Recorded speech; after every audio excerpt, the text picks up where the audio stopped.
Welcome back to another weekly Yo-Yo Update. I'm Adam Batiglia. This week's top story involves the legendary comedian Jerry Seinfeld. In a recently released special on Netflix, he had this to say about yo-yoing in his childhood. I could do the yo-yo pretty good.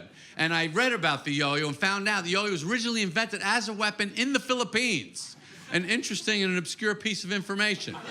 Hard to imagine. While Jerry Seinfeld did fall prey to the popular misconception that yo-yos were originally used as weapons, a misconception deliberately spread by early Dunkin' promoters to make yo-yos seem more interesting, as if they needed any help being interesting. The entire special of Jerry before Seinfeld is quite good if you're a fan of Mr. Seinfeld. In other news, the iOS app for yoyotricks.com recently got a nice update, and it had nothing to do with us.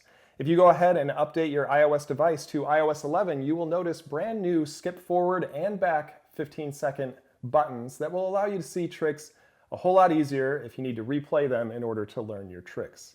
That's a nice feature. This Friday marks the conclusion of Gentry Stein's tutorial series, How to Become a Yo-Yo Champion. If you're at all interested in competing, we definitely recommend you check that series out.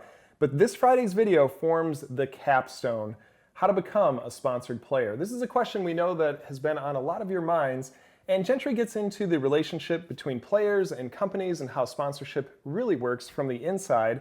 And he gives you all the tips that you need to know to impress those companies so that you too can get that golden ticket. Now we turn to our yo-yo forecaster, Jake Elliott, who I believe has a new yo-yo in store this week. Jake, what's in the forecast? Thanks, Adam. Next week we're expecting a cold wind to blow in from the northeast, carrying with it the Yo-Yo Iceberg.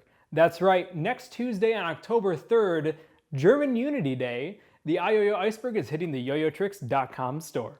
The Iceberg is a yo-yo like no other, with a super light and durable machined and frosted polycarbonate body and thick stainless steel rims. The Iceberg is lighter, more powerful, grinds better, and is nearly half the cost of the steel, which has long been one of our favorite bimetal yo-yos. An aluminum fingerspin dimple makes long finger spins even easier to hit. The Iceberg might be a little bit different from what you're used to, but with its machined plastic construction, it offers distinct advantages over conventional aluminum yo-yos. Unlike the Titanic, this is one Iceberg you definitely don't want to miss. Back to you, Adam. Thank you, Jake. And now we turn to Chris, aka Kendama Craig Chun, for this week's contest. Chris. Thanks, Adam. Congrats to the winner of last week's Instagram contest. Blamine? Congrats to you, buddy. Check your Instagram DMs to claim your prize. As always, we'll be showing some of our favorite entries at the end of this broadcast. For next week's contest, we want to see your best combo using the 1.5 mount. Now, if all you can do is the 1.5 mount, that's totally fine, but remember, longer and more interesting combos score more points.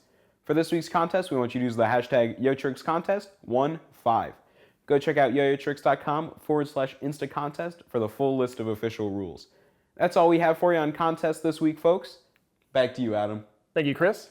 Well, that's all we have for you for this week's weekly yo-yo update. So until next time, don't forget, the bigger they are, the harder they spin. We'll see you next time.